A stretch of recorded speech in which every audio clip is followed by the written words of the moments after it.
Ever get that feeling? You know, like some of the tough stuff life throws at you, it just doesn't quite add up. Yeah, like there's maybe an underlying current, something behind those misfortunes or illnesses or relationship struggles. Exactly. Well, today we're going to explore a really compelling idea from a Chinese folk belief that tries to make sense of exactly that. We're talking about the concept often called karmic creditors. Right.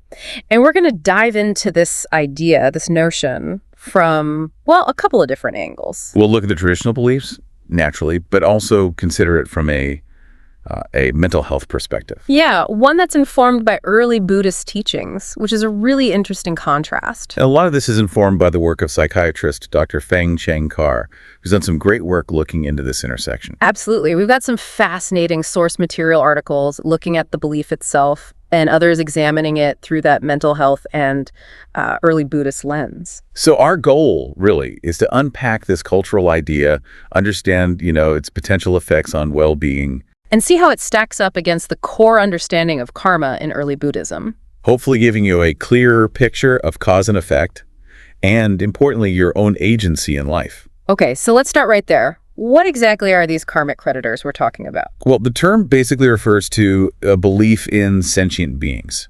Now, these could be living people or often spirits of those who passed away. Okay. And the idea is that you have these unresolved karmic connections with them, ties involving grievances, debts from past interactions. So it's about past wrongs creating present suffering. Yes, but not just as an impersonal result. The belief often implies these beings, the creditors, are actively seeking some kind of resolution or repayment. That's different. So not just general bad karma, but specific entities feeling they're owed something. Where did this specific idea come from? It seems to be deeply rooted in Chinese folk religion, but it's also been significantly shaped by Buddhist ideas. Like karma and reincarnation. Exactly. The idea that actions have consequences and that these can carry over across lifetimes. There's also some Taoist influence in there too, beliefs about spirits and cosmic balance. Right, the cause and effect principle. That's absolutely key. But this belief system provides a very specific mechanism for how that effect happens through these creditor beings. Interesting. And you mentioned the term sometimes implies close relationships too. Yes, that's an important nuance. It suggests that even difficulties with people you're close to now could be interpreted through this lens of past unresolved issues, maybe from a past life together. Wow. So it's not just ancient enemies. It could be, well, anyone you have a difficult connection with. Potentially, according to the belief. And this whole idea has evolved and woven itself into popular religious practices over time. Okay, let's get clear on the roles. Who is the creditor and who is the debtor? So the karmic creditor is typically understood as the spirit or soul of someone wronged or harmed in the past. They hold a grievance, they feel something is owed, and they're seeking repayment or resolution. Often, these are thought to be people who died, ancestors maybe, or others from past lives. And the person experiencing the problems now, they're the debtor. Exactly. The karmic debtor, the living person who's facing misfortune, seen as owing a kind of moral, emotional, or karmic debt because of something done in the past. By them, or maybe even by their ancestors. Sometimes the belief extends to ancestral actions too, yes. What sorts of things, according to this belief, create these debts? What actions make someone a creditor? Well, several kinds of actions are commonly cited. Taking a life, human or animal, is seen as very serious, creating a heavy debt. That makes sense. Also causing physical harm, or even significant emotional harm. Things like cheating, stealing, breaking promises, betraying trust. So actions that violate basic ethical principles. Precisely.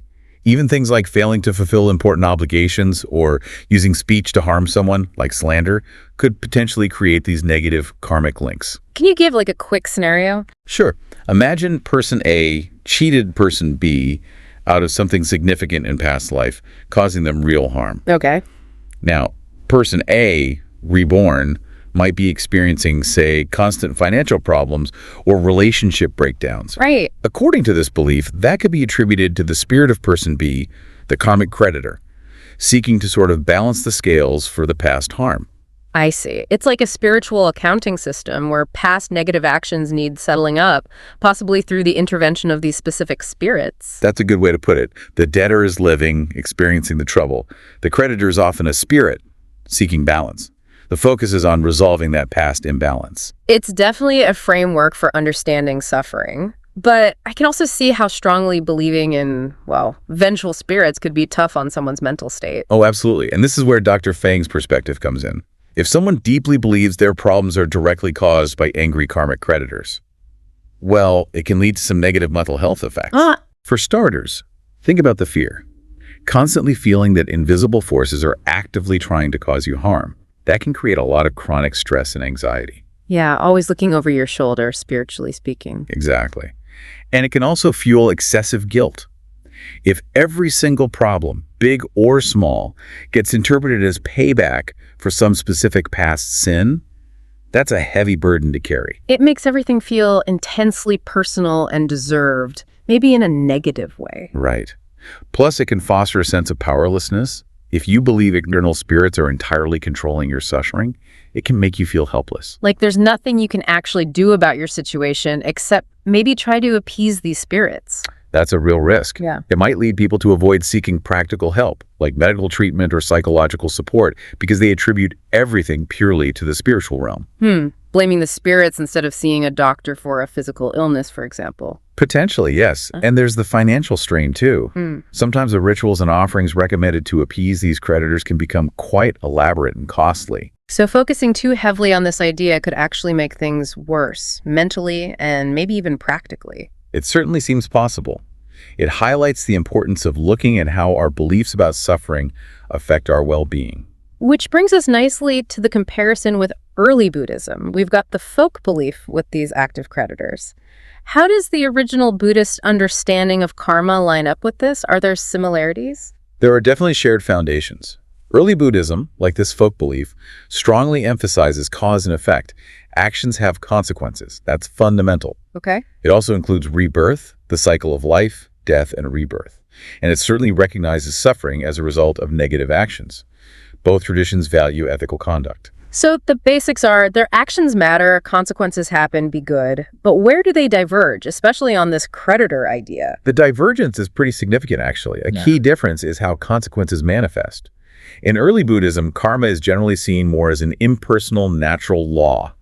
Think of it like gravity, but for actions. Not like a specific spirit chasing you down for revenge. Exactly. The suffering that arises from negative karma is considered the natural fruit of that action, karma phala, driven by internal factors like ignorance, craving, aversion, not usually by a specific external entity seeking payback. So the effect happens, but it's the universe balancing itself in a way rather than a personified grudge. That's a pretty good analogy. Early Buddhism places huge emphasis on personal mental cultivation, purifying your own mind, your own intentions and actions. So the focus is internal, not external appeasement. Right. It's about developing ethical conduct, mindfulness, wisdom to deal with the root causes of suffering within yourself.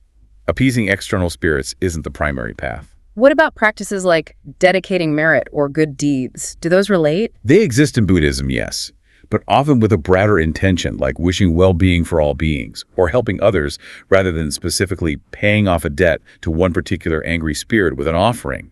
The intent and scope are different. And the idea of a karmic debt, is that language used in early Buddhism? Sometimes metaphorically, perhaps, but karma isn't really framed as a simple transactional debt that you just repay to a specific creditor. It's seen as a much more complex, ongoing process of cause and effect, interwoven with our mental states. So it's less about settling accounts and more about transforming the underlying patterns that cause suffering in the first place, like ignorance and craving. Precisely. The focus is on uprooting those internal causes through personal effort and understanding, not negotiating with external forces. Okay, so it seems the concept of karmic creditors is really a kind of blend, wouldn't you say? It takes Buddhist ideas like karma and rebirth, and mixes them with older, maybe pre-Buddhist Chinese folk beliefs about spirits, ancestors, and obligations. It's a syncretic belief. Right. So let's try and wrap this up. We've explored this really fascinating idea of karmic creditors today. Yeah, looking at how it functions as a way to explain hardship within certain folk traditions, rooted in this idea of unresolved past grievances. We also touched on the potential downsides for mental well-being, how belief in vengeful spirits could lead to fear, guilt, and maybe helplessness. And crucially, we contrasted that with the early Buddhist view, which emphasizes karma as more of an impersonal law. Focusing on personal responsibility, internal transformation, and our own actions now as the key to navigating challenges. It's less about appeasing external forces and more about cultivating wisdom and compassion within ourselves. So for you listening, this whole discussion really throws a spotlight on how different frameworks for understanding cause and effect can really shape our approach to life, can't they? Absolutely. And it leaves us with a thought to maybe ponder. When you face difficulties, what feels more empowering? Believing that external forces, like these creditors, hold the main key. Or focusing on your own internal cultivation. Your actions, your understanding, your mindset as the primary way to influence your experience and well-being. Where do you feel your agency truly lies? Something to think about.